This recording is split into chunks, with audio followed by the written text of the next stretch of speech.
మన దగ్గర ప్లాట్ కొన్న వాళ్ళందరూ మన కాటేజెస్ లో సొకటొమ్ముగా బస్ చేయవచ్చు. తెలుసు కదా, మన దగ్గర మద్యపానం ధూమపానం నిషేధం. డబుల్ బెనిఫిట్ ఆఫర్ తో సిర్లసీమ 2. రాష్ట్రంలో వైఎస్ఆర్సీపీ చేస్తున్న పలు అభివృద్ధి సంక్షేమ పథకాలపైన ఈరోజు మనతో మాట్లాడడానికి విజయనగరం ఎంపీ అయినటువంటి బెల్లాన చంద్రశేఖర్ గారు ఉన్నారు. ఆయనతో మాట్లాడదాం. సార్ చెప్పండి సార్, ఈరోజు చూసుకుంటే పలు అభివృద్ధి కార్యక్రమాలకైతేనేమి, మరోవైపు సంక్షేమానికైతేనేమి పెట్టిందే పేరుగా ఈరోజు రాష్ట్ర వ్యాప్తంగా పలు అభివృద్ధి కార్యక్రమాలు చేపట్టడం జరుగుతుంది. మీరు ఈ అభివృద్ధి కార్యక్రమాల్లో మీ పాత్ర ఏ విధంగా పోషించారు? ఆర్టీవీ ప్రేక్షకులకు నమస్కారం తెలియజేస్తున్నాను. 2019లో ఎన్నికలకు వెళ్ళేటప్పుడు 2019 నుంచి కూడా ఒక 30 సంవత్సరాలు నేను గ్రామ సర్పంచ్గా, ఎంపీటీసీగా, ఒక ఏఎంసీ డైరెక్టర్గా, జెడ్పీటీసీగా, జిల్లా పరిషత్ చైర్మన్గా, ఎమ్మెల్యేగా కంటెస్ట్ చేసినప్పుడు ఒక 30 సంవత్సరాలు రాజకీయాలు నేను సుదీర్ఘంగా రాజకీయాల్లో కాంగ్రెస్ పార్టీతో వైఎస్ఆర్ కాంగ్రెస్ పార్టీలకు రావడం జరిగింది.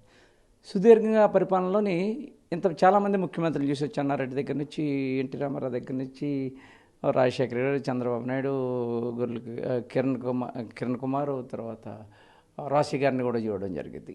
ఇంతమందిని చూసిన ముఖ్యమంత్రులు చూసాం, కానీ ఇటువంటి ముఖ్యమంత్రి కానీ ఇటువంటి డెవలప్మెంట్ కానీ మా 30 సంవత్సరాల రాజకీయాల్లో మేము ఎప్పుడు ఇటువంటి అభివృద్ధి కార్యక్రమం చేయలేదు. నిజంగా అంటే ఒక్కొక్క స్కీమ్ని చూస్తుంటే నవరత్నాలను పెట్టారు, ఎందుకు పెట్టారో, ఏం పెట్టారో, కానీ ఒక్కొక్క స్కీము ఒక్కొక్కటి అద్భుతాలు, ఒకటి ఆనిముత్యాలంటివి అనమాట. ఇవాళ విద్యా విధానం చూసుకోండి.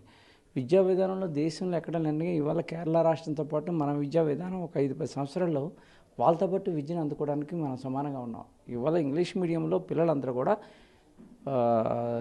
70% అన్ని హై స్కూల్స్ కూడా ఇంగ్లీష్ మీడియంలో 9th 10th పిల్లలందరూ కూడా ఇంగ్లీష్ మీడియంలో రాయడానికి సిద్ధంగా ఉన్నారు. మేము గవర్నమెంట్ స్కూల్లో చదువుకున్నాం. మేము ఎప్పుడు ఇంగ్లీష్ మీడియంలో ఎప్పుడు ఎగ్జామ్సే రాయలేదు. ఆ ఇంగ్లీష్ కూడా పాస్ అవ్వడానికి 35, 45, 50 మార్కులు రావడానికి ఇబ్బంది పడే పరిస్థితి అప్పట్లో ఉన్న పరిస్థితి. ఇప్పుడు అలా కాకుండా వాళ్ళకి మౌలిక వసతులు ఇవాళ పిల్లవాడు గవర్నమెంట్ స్కూల్లో చదువుకోవాలి. గవర్నమెంట్ స్కూల్ చదువుకోవాలంటే మంచి బట్టలు ఉండాలి. సో అటువంటిది యూనిఫారం ఇచ్చారు. అంటే అటు ఇక్కడ డబ్బున్నవాడు పేదవాడు తారతమ్యం ఉండకూడదు అనే ఉద్దేశంతో యూనిఫారం ఇచ్చాడు, బూట్లు ఇచ్చారు, బెల్ట్ ఇచ్చారు, టెక్స్ట్ బుక్లు, నోట్బుక్లు, బైజూస్ యాప్, ట్యాబ్లు, ఇంగ్లీష్ మీడియంలో లెసన్స్ చెప్పే విధానం, మధ్యాహ్న భోజన పథకం బ్రహ్మాండ. గతంలో ఉండి మధ్యాహ్న భోజన పథకాలు ఉండి ఏదో సాంబార్ అన్నం ఏదో పెట్టేసి అన్నం ఏదో ఆ సాంబార్లోనే మొక్కలు దేవుకొని కూరలు తినే పరిస్థితి ఉండేది. ఇప్పుడు అలా కాకుండా వారానికి 6 రోజులు కూడా ఒక చక్కటైన మెనూ పెట్టి ఆ మెనూ ద్వారా కూడా వారం అది దాని తాలూకా మెనూని కూడా మరి అక్కడ ఉన్న దీనికి ట్యాగ్ చేసి ప్రతి మెనూ కూడా ఈ టీచర్స్ అప్లోడ్ చేసి దాన్ని ఆ మెనూ ఫాలో అవుతున్నారో లేదో అనేది రాష్ట్రం అంతా చూసే ఒక కార్యక్రమం చూస్తున్నారు. పెద్ద ఎత్తున జరుగుతుంది. అదొక అద్భుతమైన స్కీము. ఇంకా సచివాలయం వ్యవస్థ అంటే నిజంగా ఇది కూడా చాలా అద్భుతం. గ్రామ స్వరాజ్యం గాంధీ గారి కలలు కన్నారు. దాన్ని కళలు నెరవేర్చడానికి ఇవాళ జగన్మోహన్ రెడ్డి గారు నిజంగా నెరవేర్చారు.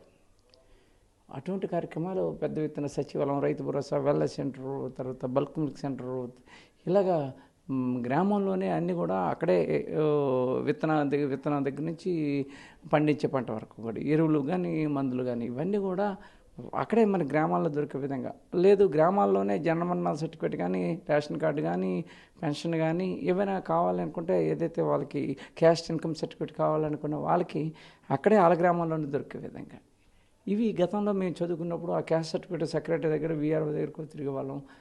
వీఆర్ఓ దొరికేటట్టు ఉండేవాడు. 5 పంచాయతీలకు ఒక వీఆర్ఓ ఉండేవాడు. అప్పుడు అలా కాకుండా ఒక పంచాయతీలోనే 10 మంది నుంచి 11 మంది అధికారులు పెట్టాం, వాలంటీర్లు పెట్టాం. వాలంటీర్ వ్యవస్థ కరోనాలో కూడా ఎక్కడ కూడా జంకకుండా డాక్టర్లు, పోలీసులు ఎవరైతే ఎలాగైతే వాళ్ళు వృత్తి చేస్తారో వాలంటీర్లు కూడా ఆ విధంగానే ఏఎన్ఎం ఆశా వర్కర్లతో పాటు అడుగు కింద కూడా వాలంటీర్లు తీసుకొచ్చి కార్యక్రమం చేసి పెన్షన్లు పంచే కార్యక్రమం తీసుకొచ్చి ఇవి సంక్షేమ కార్యక్రమాలు. ఇకపోతే జిల్లా అభివృద్ధి కార్యక్రమంలో లేదు నా పార్లమెంట్ కాన్స్టిట్యున్సీ వరకు అభివృద్ధి కార్యక్రమాలు చూసుకుంటే ఇవాళ పెద్దల బొత్స సత్యనారాయణ గారు జిల్లాకు ప్రాతినిధ్యం వహిస్తున్నారు. ఆయన ఈ నియోజకవర్గం చీపురుపల్లి నియోజకవర్గంతో పాటు ఉన్న 7 నియోజకవర్గాలు కూడా ఎర్లియర్ పాత 9 నియోజకవర్గాలు కూడా ఎప్పుడు కూడా అభివృద్ధి కార్యక్రమాలు ఎప్పుడు కూడా తోటపల్లి కాలువ, తారకరామ సాగర్ కానీ, తర్వాత జంజావతి కానీ ఇటువంటివన్నీ కూడా మీద ఉన్న ప్రత్యేకమైన దృష్టి పెట్టించి ప్రజలకు సాగునీరు అందించాలనే ఉద్దేశంతో చేసే కార్యక్రమాలు. కానీ తాగునీరు అందించాలి ప్రతి గ్రామంలో. అప్పటికే ఇప్పుడంటే జల్ జీవన్ మిషన్ వచ్చింది, ఇంటింటికి కోలాలు ఇచ్చే కార్యక్రమం కానీ చేశాం. కానీ అప్పటికే మంత్రి గారు గ్రామాల్లో నీళ్ళ ట్యాంకులు కట్టించి ప్రతి గ్రామానికి కూడా కుళాయిలు ఇచ్చుకునే కార్యక్రమం చేశారు. ఇప్పుడు ఇంటింటికి కూడా కుళాయిలు ఇచ్చుకునే కార్యక్రమం చేశారు. అది తర్వాత కాలేజీలు తీసుకొచ్చారు, పాలిటెక్నికల్ కాలేజ్ చేశారు, డిగ్రీ కాలేజ్ తీసుకొచ్చారు, ఒక ఆర్డీ ఆఫీస్ ఇక్కడ తీసుకొచ్చారు, బొబ్బుల్లో తీసుకొచ్చారు, అలాగే ఒక డిఎస్పీ ఆఫీస్ చిగురుపుల్లో తీసుకొచ్చారు, ఒక 100 బెడ్ హాస్పిటల్ తీసుకొచ్చారు. విజయనగరంలో గవర్నమెంట్ మెడికల్ కాలేజ్, అది ఎప్పటి నుంచో మనం ఎప్పుడు కూడా ఏదైనా ఒక ఇబ్బంది కలిగితే పెద్ద జబ్బు చేస్తే వైజాగ్ వెళ్ళే పరిస్థితి ఉంటుంది. మరొక 2-3-4 సంవత్సరాల్లో మనం ఇక్కడ వైజాగ్ వెళ్ళవలసిన పని లేదు. ఇప్పుడు ఆల్రెడీ మెడికల్ కాలేజ్ ఓపెన్ అయిపోయింది, జగన్మోహన్ రెడ్డి గారు ఓపెన్ చేశారు. దాని ద్వారానే ఇప్పటికి డాక్టర్లు అప్పుడే ఆల్రెడీ 6 మంత్స్ అవుతుంది ట్రైనింగ్ క్లాసెస్ స్టార్ట్ అయిపోయి, ఈ స్టాఫ్ నర్స్ కూడా వాళ్ళు కూడా ట్రైనింగ్ క్లాసెస్ స్టార్ట్ అయిపోయి, ఇంకా మరి వైద్యం కోసమని మరి ఎక్కడికి వెళ్ళక్కర్లేదు. అంతేకాకుండా గ్రామాల్లో కూడా ఒక ఫ్యామిలీ కాన్సెప్ట్ డాక్టరు, లేకపోతే జగనన్న ఆరోగ్య సురక్ష, వీళ్ళందరూ వాలంటీర్లు, మన ఆశా వర్కర్లు, ఏఎన్ నెంబర్లు అందరూ షుగర్ టెస్ట్, బ్లడ్ టెస్ట్ అన్నీ చేసి వాళ్ళకి ఏం మందులు కావాలనేది ఇచ్చే కార్యక్రమం అదొకటి. అలాగే పిహెచ్సిలు బలోపేతం చేయడం, 2 డాక్టర్లు పెట్టడం, సిహెచ్సిలు బలోపేతం చేయడం, 10 మంది డాక్టర్లు పెట్టడం. ఇలాగ మీకు అన్ని రంగాల్లో ఇటుపక్క డాక్టర్లు, ఇటు విద్య, వైద్యం, వ్యవసాయం, వాటితో పాటు మహిళా సాధికారత, మహిళలు ఆర్థికంగా అభివృద్ధి చెందాలనేది అది. ఇవాళ భోగాపురం ఎయిర్పోర్ట్ ఒకటి ఉంది, అది సుమారు 4,500 కోట్ల రూపాయలతో దాన్ని చేసే కార్యక్రమం.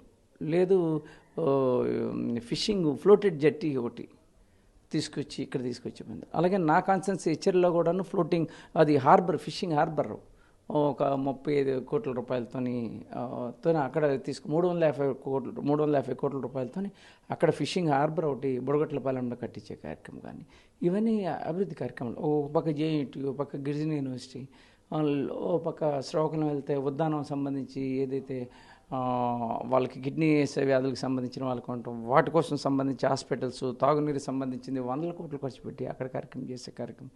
ఇవన్నీ కూడా అది అంటే మరి ప్రజలు కాదు, మేమైతే దాన్ని ఆశ్చర్యపోతున్నటువంటి కార్యక్రమం చూడలేదు. అయితే చిన్న రోడ్లు వేయలేదనో, లేకపోతే చిన్న మన చిన్న కార్యక్రమం చేయలేదనేది చిన్న ఇబ్బంది ఉంటుంది. సంవత్సరాల పాటు కరోనాతో ఉన్నాం, డబ్బులు అయినప్పటికీ కూడా గత ప్రభుత్వానికన్నా ఈ ప్రభుత్వం ఎక్కడ అధిగమించలేదు, అప్పులు అధిగమించలేదు. కానీ ఇవాళ రాష్ట్రంలో 2,50,000 కోట్ల రూపాయలు తీసుకొచ్చి నేరుగా డీబీటీ ద్వారా కూడా ఎక్కడ మధ్యవర్తులు లేకుండా, దళారులు లేకుండా, లంచం లేకుండా, ఏ పార్టీ అని చూడకుండా సంక్షేమ కార్యక్రమం ఇచ్చే కార్యక్రమం. పెద్ద ఎత్తున కూడా ఫిషింగ్ హార్బర్లు, ఫిషింగ్ పోర్ట్లు, మూలపేటలోని ఫిషింగ్ పోర్టు, ఫిషింగ్ హార్బర్లు, లేదు రాష్ట్రంలోని మెడికల్ కాలేజీలు, ఇవన్నీ కూడా నభోతన భవిష్యత్ అన్నట్టు. ఇక్కడ అసలు మనం ఇటువంటి పరిపాలన మేము ఎంతమంది ముఖ్యమంత్రులు చూసాం, కానీ ఇటువంటి పరిపాలన అయితే చూడలేదు. నిజంగా ఆయనకి 2 చేతులు పెట్టి ప్రజలందరూ కూడా రుణపడి ఉండవలసిన అవసరం ఉంది. ఇవాళ అన్ని కార్యక్రమం చేశారు. అయితే ఇప్పుడు మీ కాన్స్టిట్యుయెన్సీ, అదే మీ యొక్క పార్లమెంట్ పరిధిలో చూసుకుంటే పలు కంపెనీలు అయితే ప్రజెంట్ మూతపడి ఉన్నాయి. అంటే ఇప్పుడు జనపనార కంపెనీలు అయితేనేమి, మరోవైపు ఫెర్రో కంపెనీలు అయితేనేమి, ఆ మూతపడ్డ కారణంగా ప్రజెంట్ అక్కడ చేస్తున్నటువంటి వర్కర్స్ అయితేనేమి, ఉద్యోగులు అంతా కూడా ఈరోజు ఉపాధి కోల్పోయిన పరిస్థితి ఏర్పడ్డది. వాళ్ళకి ఏదైనా ప్రత్యామ్నాయంగా ఏదైనా వేరే ఆలోచన ఏమైనా చేస్తున్నారా? ఇప్పుడు ఇది మార్కెట్ ఫ్లక్చువేషన్, ఫెర్రోక్రోమ్ కానీ ఇది మైనింగ్ సంబంధించి ఎప్పుడు ఎన్నో ఏళ్ళ నుంచి ఇక్కడ చేస్తున్నారు. ఒక 50-60 సంవత్సరాల గ్రౌండ్ కిందకి వెళ్ళిపోయి అసలు మ్యాంగనీస్ లేనప్పుడు ఆటోమేటిక్గా ఫెర్రో పరిశ్రమలు వచ్చినా కూడా రా మెటీరియల్ దొరకకపోతే క్లోజ్ అయ్యే పరిస్థితి. అంతే తప్పించి దాన్ని ఎవరు క్లోజ్ చేయాలనే ఉద్దేశంతో కాదు. దాని ఇబ్బంది అనేది దాన్ని అధిగమించడానికి అయితే ప్రయత్నం చేస్తున్నాం.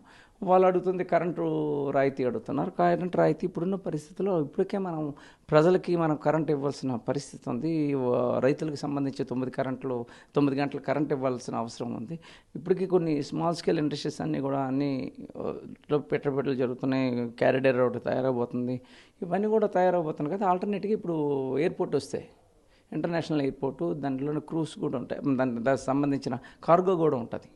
ఆ కార్గోకి సంబంధించిన కూడా ఉంటే కనుక ఆటోమేటిక్గా ఉపాధి అవకాశాలు కుర్రోళ్ళకి, యువతకి ఎక్కువ ఉపాధి అవకాశాలు కలిగే అవకాశం ఉంటుంది. అయితే ఇప్పుడు ప్రధానంగా చూసుకుంటే విజయనగరానికి అవతల శ్రీకాకుళానికి, అంటే ఈ 2 ఎంపీ స్థానాలకి మధ్యగా వారధిగా గత చానాలుగా నిరాహార దీక్ష కూడా చేస్తున్నటువంటి పరిస్థితి కనిపించింది. అక్కడ బలసల రేవు అనే ఒక బ్రిడ్జ్ అనేవి పెట్టారు. ఇప్పుడు ప్రజెంట్ తాత్కాలికంగా ఆపివేయడం జరిగింది. దీని కారణాలు ఏంటి? వర్క్ అవుతుంది, వర్క్ ప్రోగ్రెస్ అవుతుంది. ఆల్రెడీ అది ఎప్పటి నుంచో లాంగ్ బ్యాక్ అది బల్సల్ రేవు సంవత్సరం పాటు అక్కడ నిరాదీక్ష చేశారు. నేను వెళ్ళాను, మంత్రి గారి పెద్దలు బొత్స సత్యనారాయణ గారితో పాటు నేను వెళ్ళాను. అక్కడ ఉన్న కొంబాల జోగులు గారు ఎమ్మెల్యే గారు వెళ్ళాము, మేమంతా వెళ్ళాం. దానికి ప్రత్యేకంగా తమ్మినేని సీతారాం గారు స్పీకర్ గారు చొరవ తీసుకుని ఆ బల్సల్ రేవు పూర్తి చేస్తే శ్రీకాకుళంకి చాలా దగ్గరగా ఉంటుందని చెప్పి పనులు అవుతున్నాయి. తొందరగా కార్యక్రమం జరుగుతుంది, అతి తొందరలోనే దాన్ని కూడా కంప్లీట్ చేయబోతున్నాం. అయితే ప్రధానంగా ఇప్పుడు చూసుకుంటే ప్రతిపక్షాలు మాత్రం లాస్ట్లో ఇప్పుడు తాత్కాలికంగా రోడ్లేసి అలాగా పైపైన మెరుగులు దిద్దినంత మాత్రాన్ని అభివృద్ధి చేసినట్లే అని చెప్పేసి ఒకవైపు అయితే వాళ్ళ యొక్క ఆలోచన విధానాలు అయితే అలాగని మిమ్మల్ని కూడా ఆ విధంగా ప్రశ్నించడం అయితే జరుగుతూ ఉంది.